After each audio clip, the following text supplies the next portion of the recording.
Alright, so what am I doing? Procrastinating, because right now, the next thing I have to do is study. So I should technically watch lectures. Ugh. I scrolled down the Insta page, saw a picture that I didn't want to see. Say less. We need more of that. You had his hand around your waist and a smile on your face, like the way you look at me. Cause only 8 months ago he was holding your hand, slow dancing and kissing the top of your head. And I don't know how to compete with that, cause you were friends since you were kids, and it still feels like we just only met. Yeah, I was so naive, thinking that you've only felt this way for me. You always tell me I'm the only one you wanna be with, so why can't I believe it? Yeah, old boyfriends kinda scare me, cause they all got a little bit of history with you. Even when you try to tell me I got no real reason to worry, my mind starts to imagine things that never happened. I start to believe that you're still in love with some other has-been. Baby, I'm just asking, do you think I'm gonna be the last one? The last one. What is up, my beautiful people? My name is Technique Kim, and I am a second-year medical student. And today, I kind of wanted to share with you guys what it's like as a med student during summer break. I have been so exhausted this week. I slept for 9.5 hours last night because this week has just been so exhausting. But in a good way, I guess. On Tuesdays, Wednesdays, and Thursdays, I go to the school, to the office to work as a orientation leader. During this time, I am preparing for the events, the games, just projects, research, all that stuff, leading up to orientation for the new incoming first years, which is in about a month now. Which is super exciting, but a lot of work for sure. And then on Mondays and Fridays, I'm currently volunteering at a primary care clinic for the underserved community. So yeah, summer is not what I expected. So the game plan initially was, I'm gonna do my things, do my research, do my volunteer, do my orientation stuff, and also study every single day, especially in the evening or whatever, whenever I have time. Wrong. I do not have any time to study. I'm just so exhausted. I'm in the office during Tuesdays to Thursdays from 9 to like 4 pretty much, 9 to 4. And then I'm also working from 8 to 5 on Mondays and Fridays. And by the time I get home, I need to cook dinner, need to eat, and then it's already 7, 8, and it's just like, yeah, I can do very minimal studying, but mind you, I'm exhausted. I've been working all day. So it's kind of cooked because I have a lot to study. Today is Saturday, and I'm thinking about taking the weekend, of course, to really just study. But also have time to relax and have fun because the weather's warm outside finally. So I'm also going to be going to the Troy's Farmers Market, which is super dope. I'm literally going just for the food, low-key, because the food is busted. So I'm going to eat my Eggo Nutella strawberry waffle breakfast, get some studying done, and then head out for lunch.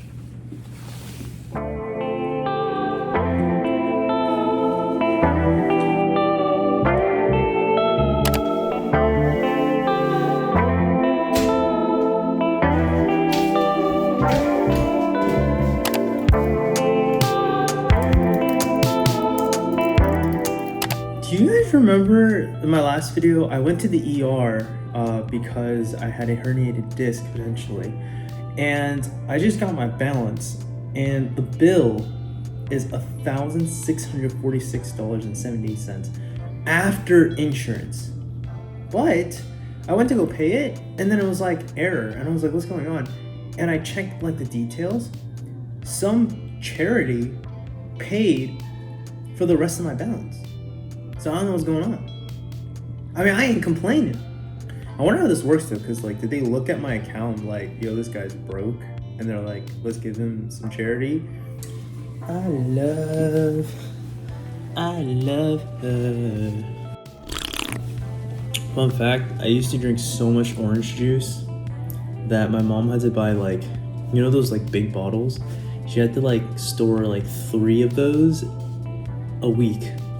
because I would go through them so much during COVID. All right, so what am I doing? Procrastinating, because right now the next thing I have to do is study. Okay.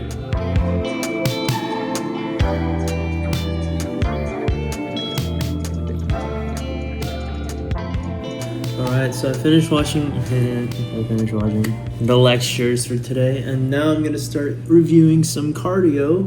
We got a 1-day infant with a harsh holosystolic murmur, okay. 39 weeks gestation, so that's pretty normal.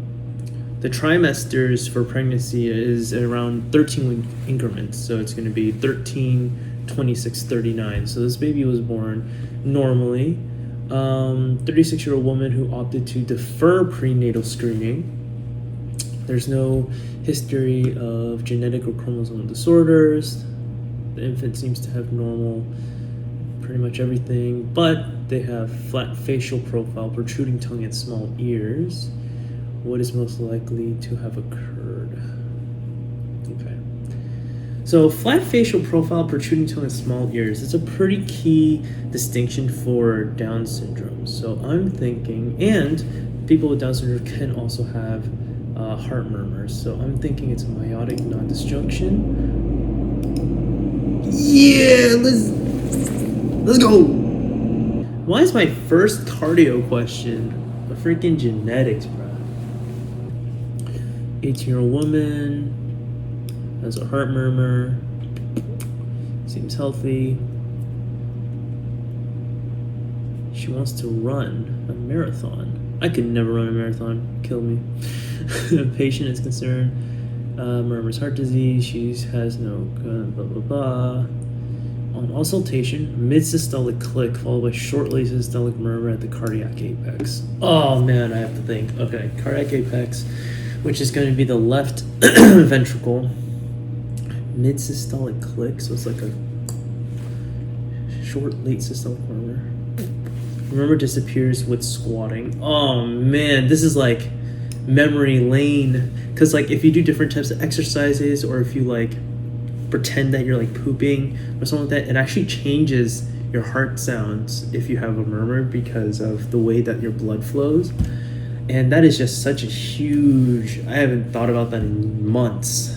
This patient's gonna just mostly go to the A2 and abnormally, which is fine tissue. All right. Mid-systolic click, left ventricle. But it's asking me now I have to know what the murmur is, but why it happens. Or like, I guess like what part of the heart, like cardiac muscle, connective tissue. Dude, I don't know.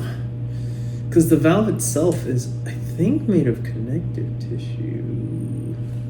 It was connective tissue! Dude, how to get that right? Okay, so it is a mitral valve prolapse, which is good.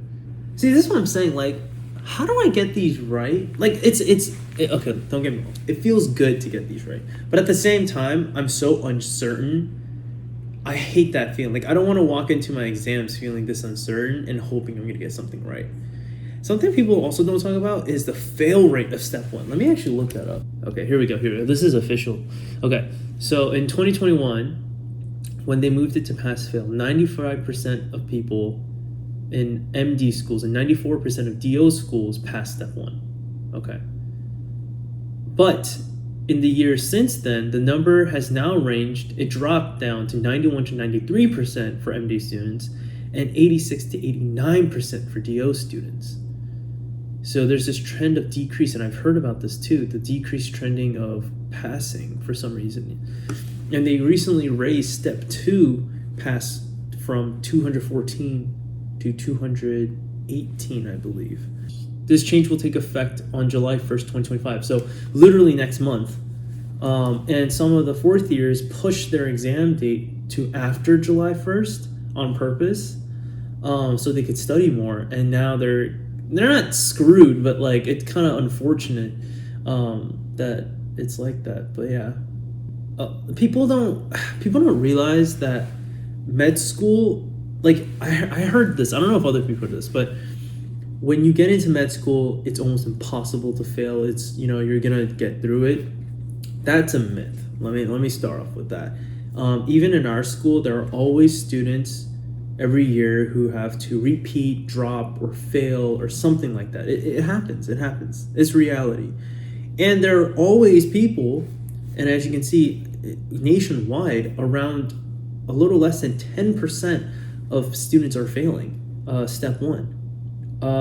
Like, for example, if that was my class, like, let's take that average, so 145 people, 10% would be like 14-ish people, right? So I think there's this misconception that once you get to med school, it'll be smooth sailing, you've already made it.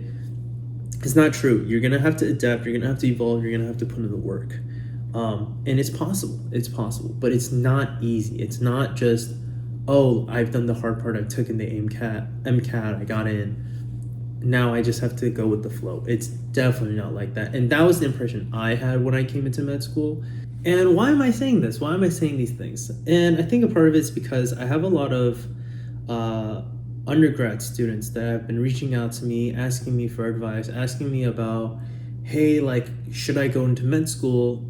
I feel like med school is the path for me, which is great. I'm not saying it's not.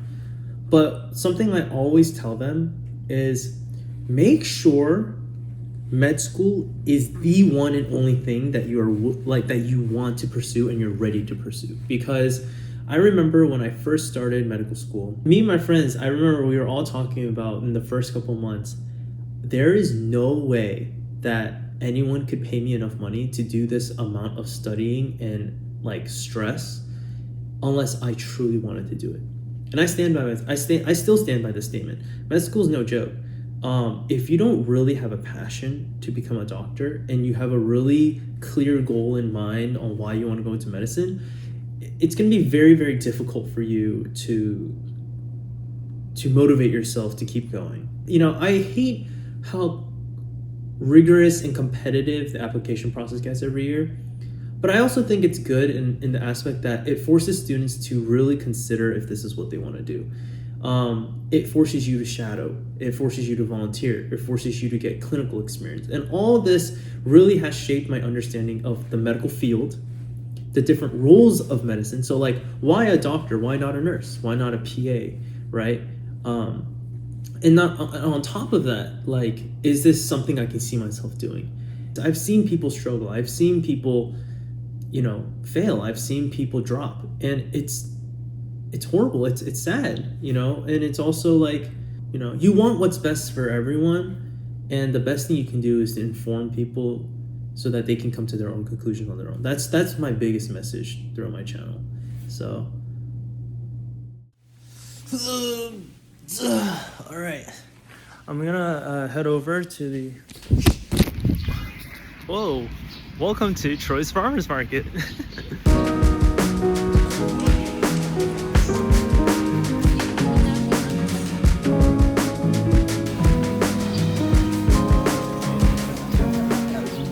Could I get the one carne, one pollo, and one carnita?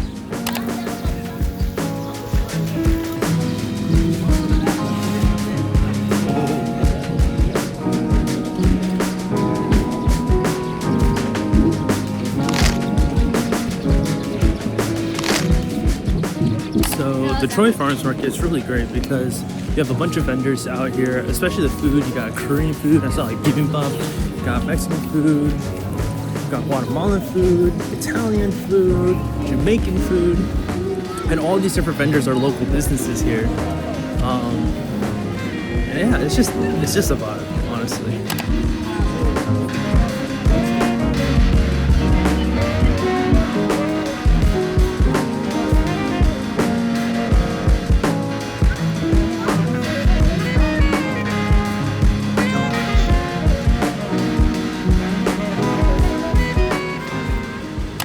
Can I ask what encouraged you to draw like plants and vegetables as like alive? That's such a unique concept. So it was like the dark time of the wars and stuff, and then you were just like, you were in the garden, and you're like, you know what, let's make them all happy, let's bring some joy to the world. That's awesome. That lady was so nice. She just caught my eye because it was like vegetables and they looked so happy, and the art style was super unique. And yeah, she was just such an amazing person. I love her story. I love what she's doing. That's just so great that people are out here just doing that type of stuff.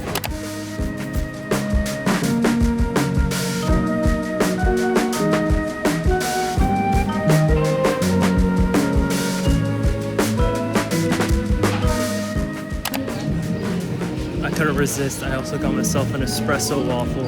These are so good. I had this last time, and I think I'm gonna save it for breakfast tomorrow.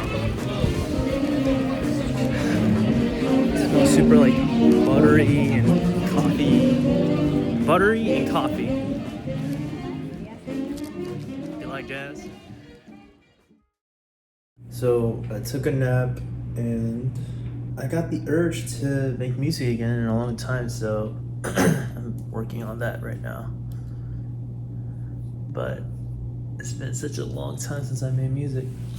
I'm using an Afrobeat drum, but then I'm using Latin guitars.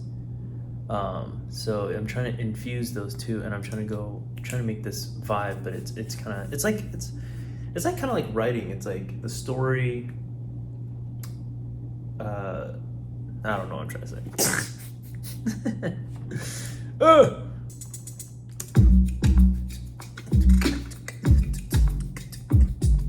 I don't like that for some reason.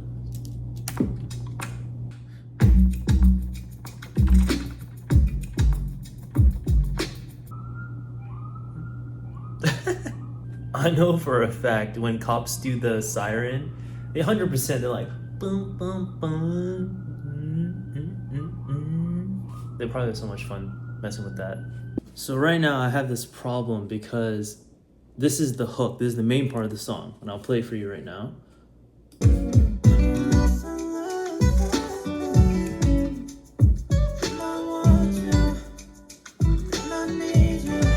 Which is great, but there's this empty space, right? Like it needs to feel more full, and I think I figured it out. So check this out.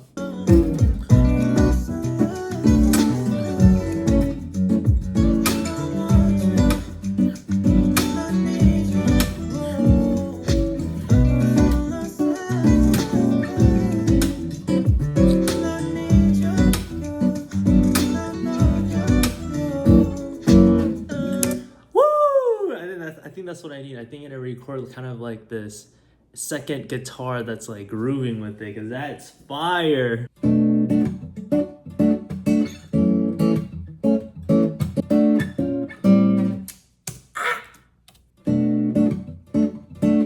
Nope. Nope. Nope. That sounded good. This is what it sounds like now.